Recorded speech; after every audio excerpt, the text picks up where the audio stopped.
Beneath the cold, dark waters of San Francisco Bay, near the infamous island of Alcatraz, a diver made a discovery no one expected. What was meant to be a routine survey mission quickly turned into a moment of worldwide intrigue. On a clear June morning in 2025, hydrographic specialists working for the U.S. Geological Survey were mapping the seabed around Alcatraz. Using high-frequency sonar, they traced the underwater terrain, expecting only silt and debris from decades of shipwrecks and decayed docks. But the sonar returned something different, something strange.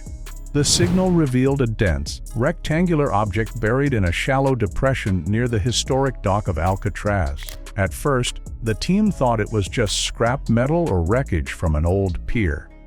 Yet when divers went down to check, they saw something far more unusual. It was a steel safe, about 30 inches wide, covered in corrosion and barnacles, its reinforced walls still holding strong against the decades spent underwater. The sight was chilling, not because of what it was, but because of where it was found. Only 300 yards west of the prison itself, the safe's location immediately raised questions. No record showed a safe being lost in that area. No ship logs, no prison reports, nothing. It wasn't just debris. It was a mystery sealed in iron, hidden beneath the waves for more than half a century. The moment it was found, the quiet waters around Alcatraz suddenly felt alive with secrets waiting to surface. The hidden safe revealed once the divers confirmed it was a safe. The team knew this was no ordinary discovery. The object was carefully lifted from the seabed and brought to a secure National Park Service facility. What followed was a tense, waiting game. The safe was heavy with rust, its metal frame coated in layers of corrosion and barnacles from years beneath the bay. Opening it was not as simple as breaking it apart. Experts had to be cautious. They used non-destructive tools to make sure nothing inside would be damaged. Days of careful work passed, the mystery building with every turn of a tool. When the safe finally gave way, what lay inside stunned everyone. Resting within was a weathered canvas bag, the kind often used in the 1950s by the military or postal service. Inside the bag were bundles of U.S. paper currency, waterlogged yet still readable. The bills dated from the mid-1950s through 1961, totaling just under $1,800. A large amount for the time, but with no known records of theft linked to it. Alongside the money, two small photographs were found in protective sleeves, showing three men standing near a 1950s Ford Fairlane. Even more startling, a sealed mason jar held rolled papers, maps of San Francisco's stormwater tunnels marked with notes. These items were not random debris. They hinted at purpose, at planning. Was this safe a forgotten relic of crime, or could it be tied to the daring 1962 Alcatraz escape that still haunts history? Sonar spots the mystery box. The discovery of the safe began with what seemed like a routine survey. The U.S. Geological Survey crew was using high-frequency sonar to map the seabed between Angel Island and the southern edge of Alcatraz. At first, the scans showed the usual patterns: layers of silt, rock formations, and remnants of old docks scattered along the bay floor. But then, a signal appeared that stood out sharply from the rest. Unlike the irregular shapes of natural debris, this object reflected back as a clean, geometric figure. Its edges were straight, its form distinctly rectangular. Intrigued, the team decided to run a second test. They deployed a magnetometer array and advanced underwater LiDAR imaging, tools designed to identify metallic and solid objects hidden beneath sediment. The results confirmed their suspicions. This was no ordinary wreck. The imaging revealed an object about 30 inches wide, 24 inches tall, and 18 inches deep, reinforced with steel bands. Its symmetry and density immediately suggested something manufactured, not natural. At first, the crew wondered if it could be leftover machinery from an old ferry or dock equipment lost decades earlier. But the precision of its structure didn't match typical debris. Curiosity grew, and with it, The question, how could something so obviously man-made, so deliberate in design, end up buried just a few hundred yards from Alcatraz prison without any historical record of its presence? Strange shape in the bay. At first glance, the object was dismissed as nothing unusual. After all, San Francisco Bay has swallowed countless remnants over the years. Sunken ferries, broken pier posts, and rusted machinery from the prison's busy dock. The team assumed it was just another forgotten scrap lying beneath the waves. But when divers descended to the site, the story quickly changed. What they found was not scattered debris, but a solid, intact structure. It was box-like, with thick walls and visible hinges, its surface covered in layers of barnacles and corrosion. Despite the years underwater, its sharp edges still stood out clearly against the muddy seabead. What made the shape more unsettling was its placement. The safe lay in a shallow depression, almost as though it had been carefully hidden. Its exact location, roughly 300 yards west of the prison, was too close to ignore. Could it have been dropped accidentally from a boat, or was it placed there on purpose, meant to stay hidden until the right person came for it? No debris surrounded the object, no broken crates, no wreckage to explain its origin. With no records of such a safe ever being lost near Alcatraz, the mystery only deepened. The strange shape beneath the waves was no ordinary discovery. It was the start of a question that history itself had never answered. A safe pulled from the deep. Once experts confirmed the strange shape was indeed a safe, recovery plans were set in motion. Divers worked carefully, aware that decades underwater could have weakened its structure. Thick ropes and lifting gear were attached, and slowly, the heavy box was raised from the mud that had hidden it for more than half a century. As it broke the surface, coated in barnacles and dripping with seawater, the sight was eerie, like pulling a frozen moment of history back into the present. The safe was immediately transferred to a secure National Park Service facility for examination. Opening it proved no easy task. Years of corrosion had fused the hinges and sealed the door tight. But rather than force it open with drills or torches, conservators chose a careful approach. Using non-destructive tools, they worked slowly to preserve both the safe and whatever secrets it might hold. The tension grew as hours turned to days, each moment filled with anticipation. What was locked away inside?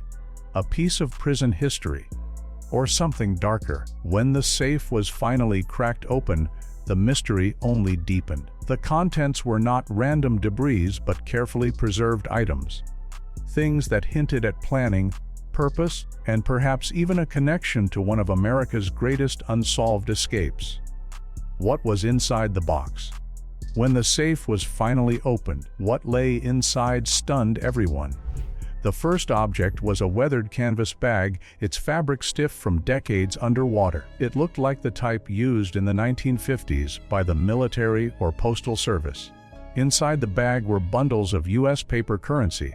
The bills, though waterlogged and faded, were still readable, dating between the mid-1950s and 1961. Altogether, they totaled just under $1,800, a significant sum for that time. Yet, no theft or missing funds in San Francisco's records matched this discovery.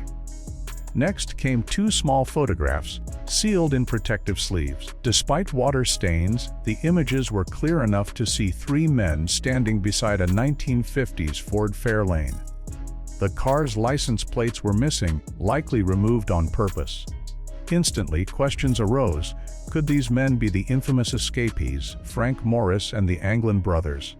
No proof existed, but the resemblance sparked debate. The final item was perhaps the most puzzling, a sealed mason jar containing rolled papers. When carefully unwrapped, they revealed hand-drawn maps of San Francisco's stormwater tunnels, along with handwritten notes. These were not random possessions. They hinted at strategy, planning, and purpose. Clues that suggested the box might not just be a lost relic, but part of a larger, long-hidden story. Old money and photos found, the discovery of the safe's contents sparked instant fascination. The bundles of U.S. currency, dated between the mid-1950s and early 1960s, were the first clue that this was no ordinary find. Though the bills were damaged by water, they were still legible with serial numbers intact. Together, they totaled just under 100, an amount that, in its time, represented months of wages for the average worker. Yet, there were no reports of such money ever being lost, stolen, or missing in the Bay Area, making its presence inside the safe even more mysterious. But it wasn't just the money that drew attention. The two small photographs captured even greater intrigue. Despite the fading and water stains, the images clearly showed three men standing beside a 1950s Ford Fairlane. Their faces were hard to identify with certainty, but the resemblance to Frank Morris and the Anglin brothers was close enough to fuel speculation. Even more suspicious was the car itself. Its license plates were missing, suggesting someone had deliberately tried to keep it untraceable. These photos were no casual snapshots. Combined with the cash, they painted a picture of preparation and secrecy. If these were indeed the Alcatraz escapees, then the safe might not just have been a container. It could have been a hidden piece of their survival plan. Maps of secret tunnels among the safe's contents, one discovery stood out above all others. A sealed mason jar containing rolled papers. Inside were hand-drawn maps of San Francisco's stormwater tunnels, complete with notes written in a careful hand. These were not casual doodles or scraps of paper. The drawings showed precise pathways, routes beneath the city, and even marked points that could connect to possible escape paths. To anyone familiar with the Alcatraz escape of 1962, the implications were chilling. The maps raised a powerful question: were they linked to Frank Morris and the Anglin brothers' daring escape? The stormwater tunnels, if accessed, could have provided a hidden way through the city once the men reached shore. No records ever mentioned such documents being lost or discarded, which made their presence in the safe even harder to explain. Some experts suggested the maps might have been routine maintenance papers, but the handwritten notes hinted at something more personal, something tied to a plan. If these were created by or for the escapees, it meant their breakout may have gone far beyond the walls of Alcatraz. Instead of vanishing into the cold bay, they may have had a route waiting for them, a hidden passage into freedom. Could this link to the escape? The discovery of money, photographs, and detailed tunnel maps instantly turned speculation toward one of America's most famous prison breaks, the 1962 escape from Alcatraz. For decades, the fate of Frank Morris and the Anglin brothers has remained one of history's greatest mysteries. Officially, the FBI closed the case in 1979, concluding the men likely drowned in the freezing waters of San Francisco Bay. Yet, no bodies were ever recovered, no belongings beyond a few scraps were found, and whispers of their survival have never truly faded. The safe's contents seem to breathe new life into that possibility. The cash matched the time period, the photos could depict the very escapees themselves, and the maps suggested planning that extended far beyond a raft and raincoats. If these items truly belonged to the men, then the escape wasn't just a desperate gamble. It was a carefully prepared mission with resources stashed ahead of time. Skeptics argue it could all be coincidence, that the safe had nothing to do with the prisoners. But the location, just west of Alcatraz, in a known tidal corridor, was exactly where some experts have long believed the escapees could have drifted if they made it off the island. For many, this discovery is not proof of survival, but it is the strongest hint in decades that perhaps the rock was not as inescapable as history has claimed. The 1962 Breakout Plan, the Alcatraz escape of June 11, 1962, was not a reckless dash for freedom but a carefully designed operation. Frank Morris, known for his sharp intelligence and history of prison breaks, teamed up with brothers John and Clarence Anglin, whose loyalty to each other made them ideal partners. Alongside another inmate, Alan West, they spent months crafting a plan that would test the limits of the rock. Using stolen spoons, broken saw blades, and even a homemade drill built from a vacuum cleaner motor, they chipped away at the weakened concrete behind the ventilation grates in their cells. To hide their progress, they created false vent covers from papier-mâché, painted to blend with the walls. Noise was masked by Morris playing his accordion during music hour. Slowly, the openings grew wide enough for the men to crawl through into a hidden utility corridor. But escaping the prison was only half the battle. The bay itself was a deadly obstacle. They stitched together more than 50 raincoats to build a life raft and vests, sealing the seams with steam from hot pipes. Even a small concertina was repurposed into an air pump. Dummy heads made from soap paper and real hair were placed in their beds to fool guards during the night head count. When everything was ready, they slipped into the darkness, leaving behind an empty cell block and one of the greatest unsolved mysteries in American history. Alcatraz, built to be escape. Proof Alcatraz was never meant to be just another prison. It was designed to be the ultimate fortress. Sitting on a rocky island in the middle of San Francisco Bay, the Rock was surrounded by frigid waters, strong tides, and unpredictable weather. These natural barriers were its strongest defense. Even if a prisoner managed to break free from the walls, survival in the bay's waters seemed nearly impossible. The prison itself added another layer of control. Its cell blocks were narrow and cold, the steel bars thick, and guards conducted head counts as many as 13 times a day. The facility had been transformed from a military fort into a maximum security federal prison in 1934. Its purpose was simple: to hold the nation's most dangerous and unmanageable inmates. Life inside was harsh, with little chance for comfort. Privileges such as visits, jobs, or time in the library depended entirely on good behavior, and punishment for rule breaking was severe. Solitary confinement in the dreaded hole meant days in complete darkness. Notorious figures like Al Capone and Machine Gun Kelly served time there, and many inmates resigned themselves to the hopeless reality of confinement. The message was clear: Alcatraz was inescapable.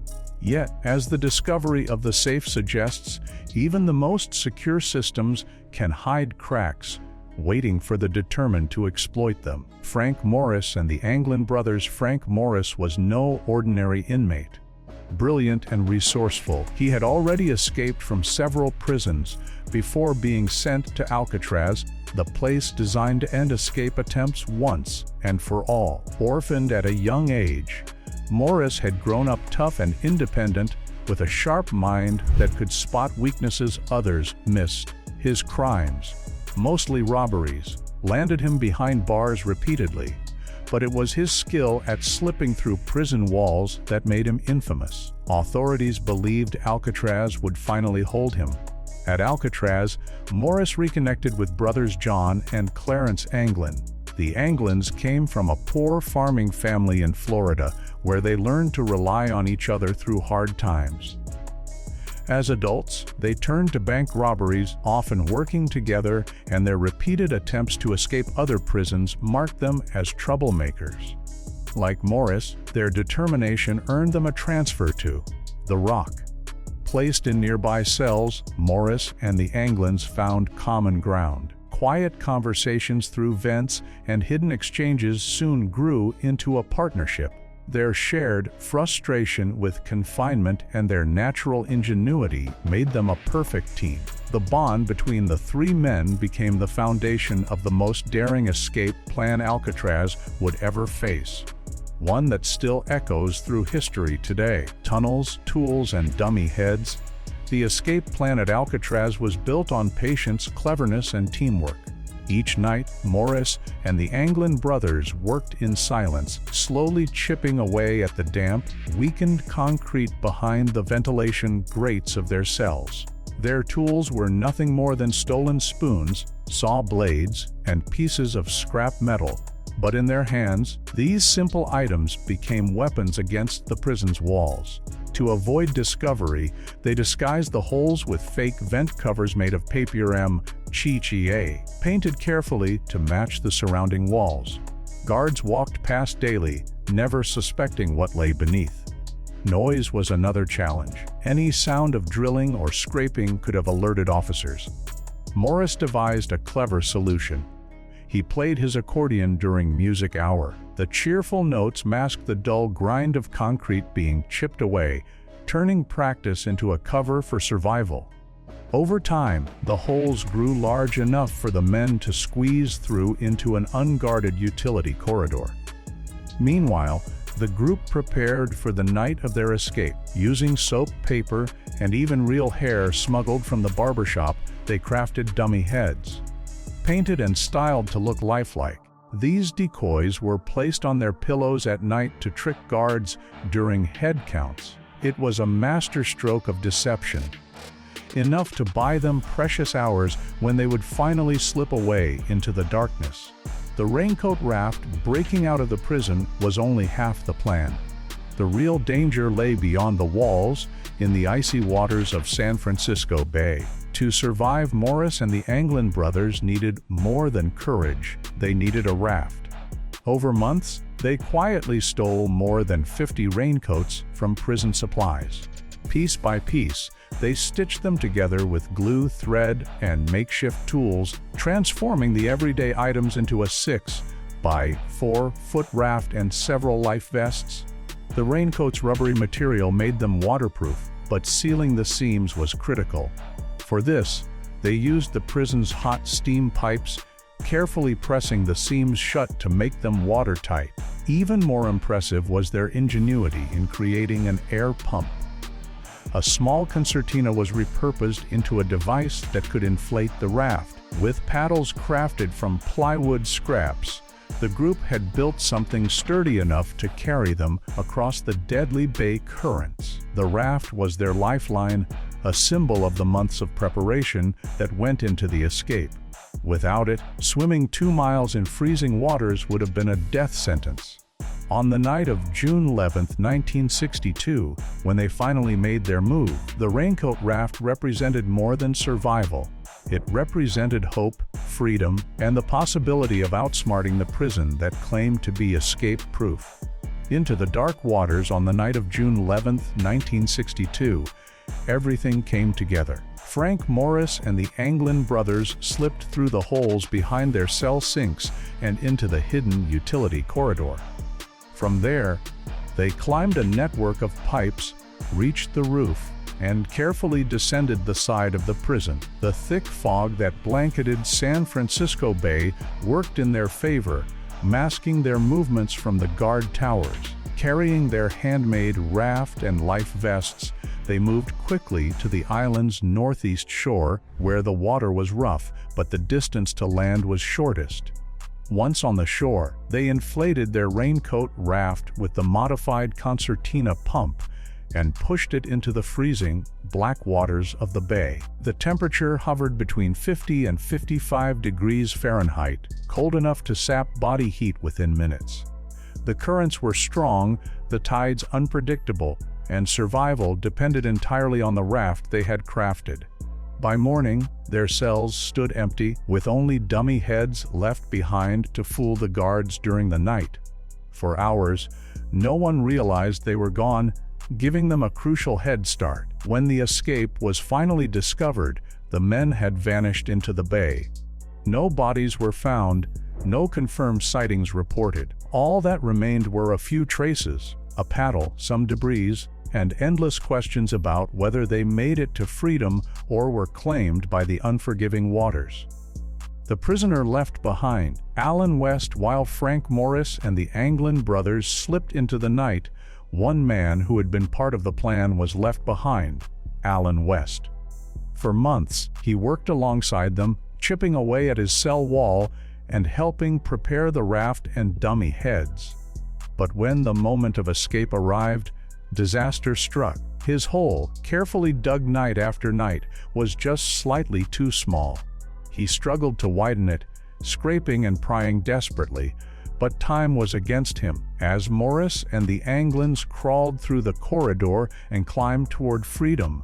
West remained trapped in his cell. By the time he realized he could not break through in time, it was too late. His partners had vanished into the dark waters of San Francisco Bay without him. The next morning, when guards discovered the missing prisoners, West was still inside. Faced with questioning, he revealed much of the plan: how they dug through the walls, built the raft, and intended to head toward Angel Island. Some have speculated that the escapees may have altered their route after realizing West might expose details. But in truth, no one knows. For Alan West, one small miscalculation cost him everything. While his friends disappeared into legend, he remained behind, condemned to wonder for the rest of his life whether they had succeeded or perished in the bay. Did they drown or survive? The morning after the escape, chaos gripped Alcatraz. Guards found the dummy heads in the empty beds and sounded the alarm. A massive search began across San Francisco Bay. Boats, helicopters, and floodlights scoured the water, while the Coast Guard combed the shoreline. All they found were fragments: a wooden paddle floating near the Golden Gate Bridge, a waterproof bag with some of the Anglin's belongings, and pieces of the Raincoat Raft. Yet no bodies were ever recovered. The official FBI report eventually declared the men had drowned. The freezing water, strong currents, and 2-mile swim to shore made survival seem impossible. Many believed the bay had swallowed them, their bodies pulled out to sea. But doubts never faded. In 2014, tidal simulations showed that if the men had launched at the right time, currents could have carried them safely toward Angel Island or the Marin Headlands. Over the years, hints emerged: alleged sightings in South America, mysterious Christmas cards sent to the Anglin family, and even a 2013 letter claiming to be from John Anglin. None could be confirmed, but each fueled speculation. Did they die in the bay, their story ending in the cold waves? Or did they reach land, vanishing into new lives under new names? The safe's discovery has revived those very questions, forcing the world to wonder once again if the escape truly succeeded. The safe in the tidal path. One of the most striking details about the discovery is where the safe was found. It rested just 300 yards west of Alcatraz in a known tidal drift corridor. Oceanographers explain that this stretch of water is notorious for carrying objects away from the island, pushing them toward Angel Island or the Marin Headlands. The very routes investigators long suspected the escapees might have taken. The placement was no coincidence.